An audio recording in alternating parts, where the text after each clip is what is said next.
The three men were summoned by a very angry chief, James Seeley. Tom saw the other two men had to put on their dress uniforms for some kind of punishment, and he was kept in his office in detention for several hours.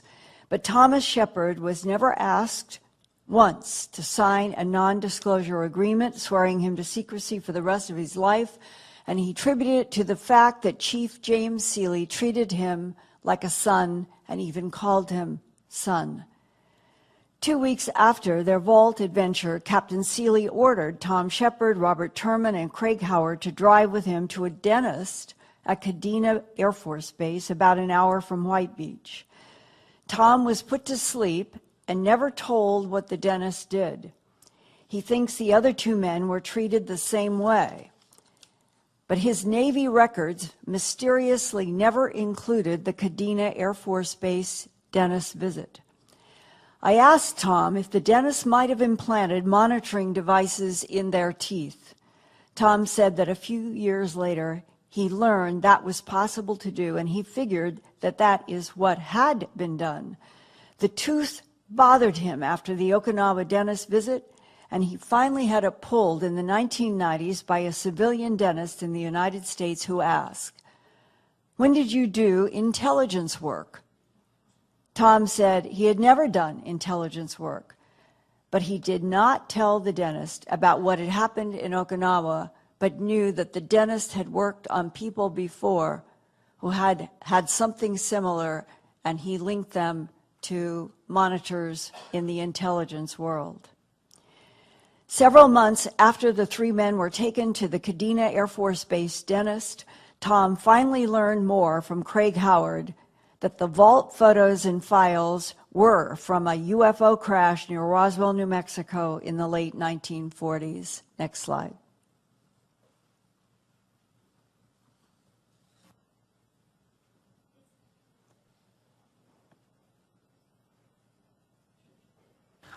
It was probably a couple of months after the incident that I finally came up to Howard and I said, okay, what was all that?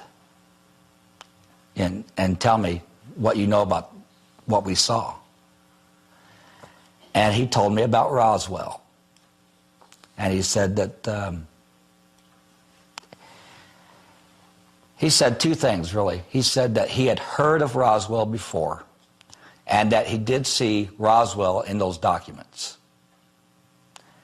And that flying saucers, or whatever you wanted to call them at the time, did crash in New Mexico in the 40s, and that the government, or the military, whatever you want to call it, okay, recovered the bodies, and we've been hiding them ever since. I eventually transferred in March of '78. Topin got accepted for a naval officer candidate school program, and Howard transferred sometime in '77, and I'll never forget that day either. What happened? Well, he had made second class, which was E5, okay, and I thought he was doing really good, and there at the last minute, or within weeks of having to have gotten to re-enlist, he backed out. So I came up to him on the day he was leaving. He was in his uniform, and I said, "Howard, you know what gives, man? You know, life is good. You made second class. Why are you getting out?" And he said, "Tom, I just can't do it no more." I said, "Does it have anything to do with?" He said, "The vault, you know, what we saw in that." And he looked at me, and he got beet red. And he was shaking his finger at me, and he said, "Don't you ever bring that up to me again." And that was the last thing I ever heard from him. And I haven't seen him in over 30 years now.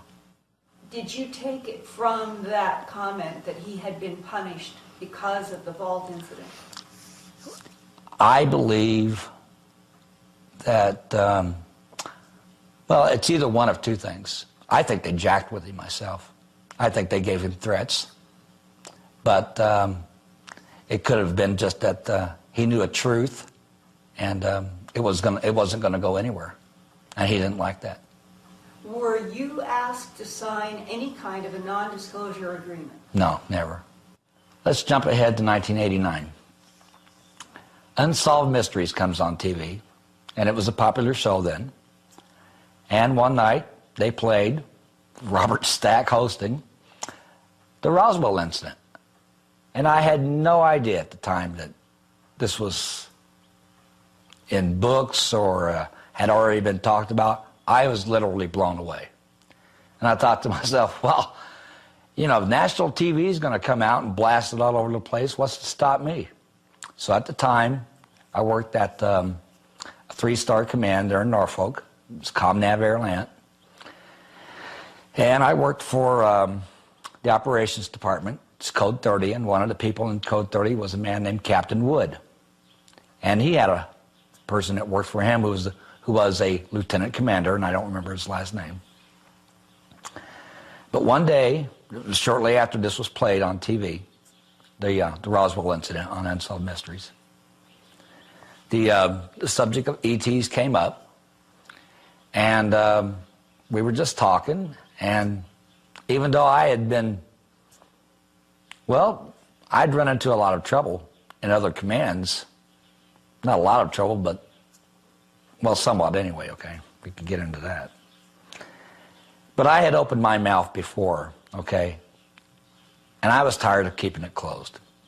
So I told this lieutenant commander who worked for Captain Wood what I knew, and I told him the whole Okinawa story, and the file, and the photos, and the whole thing. And I thought the guy was going to have a heart attack.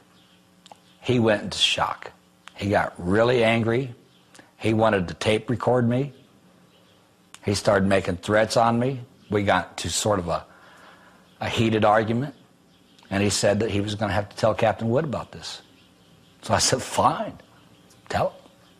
So a couple hours later, Captain Wood calls me in his office. He says, sit down. Heard you did some talking today. And I said, yes, sir, I sure did. You want to tell me what you told Lieutenant Commander down there? All right. So I told him the whole Okinawa story. And he said, all right, I'm pretty convinced that you saw what you saw. But just so you know, we don't call them aliens. I said, we don't?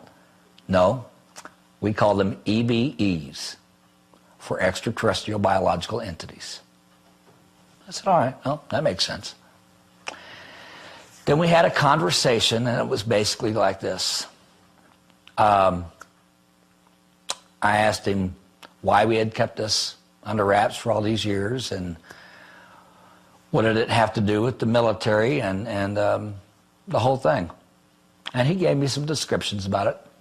He said that since that period of time, and on up till, you know, present day, that... You're talking about the 40s to 1990? Yeah, the 40s to 1990. Right. Okay. That they had been using this, and it was all for good reasons. They had been using what? Well, you know, I've never really understood that either. They've been using the technology that the aliens gave them, or they've been using the crashed vehicles. Even though he said that, okay, it was just sort of inference that, yeah, the whole thing that we recovered, okay? So that's how I took it. That our government was using? Yes. For? What we had recovered. For? For purposes of military advantage. I asked him if the president knew, and he said, can't go there. I asked him how this might have an effect on society and religion. And basically the whole thing was people couldn't handle it. That there'd be too much shock. And we've got to maintain this under wraps. It could be disruptive to society. It could be disruptive to the Bible. And so, you know, I asked him, I said, well, you know, look, yeah, you have the Bible, okay, but it's not like as if people aren't going to, you know, people are going to just quit believing in Jesus or anything, okay? Come on. I said, no, but, you know, this could open the door to several other things in the Bible that, you know, we wouldn't want and religions to have to deal with, okay? It could just open a door to many things that would be so disruptive, we can't go there. So you just need to keep this under wraps. You're not in trouble or anything, okay? And that's it. And if you say that we had this conversation, you can, you know, it didn't happen. So if you know what's good for you, you're going to keep this under wraps. You want to make chief, don't you? I said, yeah. All right, well, let's play ball by the rules then. Did you ask him when the public and the media would be allowed to know? No, probably never. Is that what he said? That's what he said. Probably never. But that means the planet is living in a huge lie. Yes, of course it does.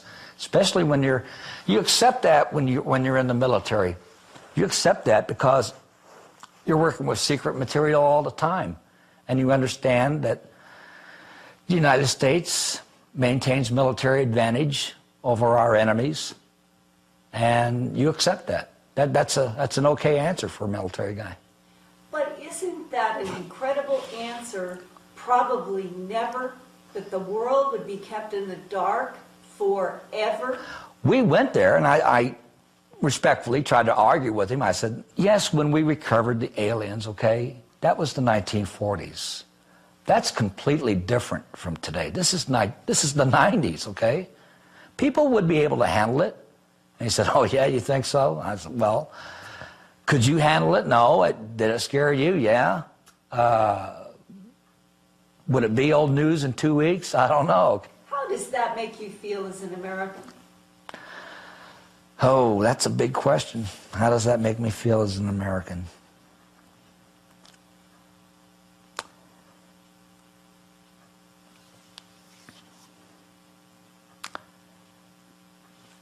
I think the public should be given the truth.